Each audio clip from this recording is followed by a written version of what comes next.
Hey, it's Daylin with Redeeming Day. Happy December. I want to talk about really quickly finishing the year well, right? It would be so easy to coast. It would be so easy to say, oh my gosh, it's the end of the year. I don't think I'll exercise. I think I'll eat whatever I want to. Right? I know I've ended a few years like that, and I don't want to do that this year. I want to be intentional with my life. I want to be intentional to be grateful. I want to be intentional, even in rest. I think at the end of a year, we need to rest. We need to reflect. I think we need to be grateful and thankful for all the things that have happened, even if it's hard, even if there's been things that haven't been going well, even if you're in the middle of a trial, right? So many people are in the middle of really hard things. And gosh, I have certainly been there. And God is a restorer. He's a restoring God. And he says that he will work all things together for the good, for those who are called according to his purpose and for those who love him. Well, I'm going to tell you that you're called according to his purpose and I'm called according to his purpose.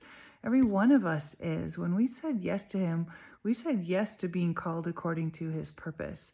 So maybe take some time at the end of this year to be intentional to figure out what that is, right? It says in John that Jesus didn't do anything that was not of the Father's will for him, that he was listening to what the Father wanted him to do, and that's what he did.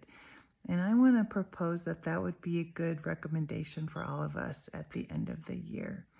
Last year I did a video about Mary and Martha, right? And that whole story about the two sisters who were so contrasting in their time with Jesus, right? Martha was running around like a chicken with her head cut off, working and serving and doing. And Mary was sitting at Jesus' feet to learn everything she could, to glean from him what the truth was and the peace that he had to give her. And I think every one of us has a little bit of Mary in us and a little bit of Martha. But this time of year especially, when there's so many things to distract us, there's so many things that could take our attention away from being grateful, away from being thankful for all of the blessings that every one of us has. So anyway, that is what I wanted my key to be for the end of the year. I wanted to say thank you for listening. Thank you for following me. And I wanted to just encourage you to stop and reflect and be grateful and be thankful and maybe be a little bit more of a Mary and a little bit less of a Martha than is so easy to be at this time of year. So end the year well, right? At the end of a baseball game in the ninth inning, you can lose it or you can win it, right? Or a football game. I don't want to just lose it at the end of the year. I want to win it. I want to do it well.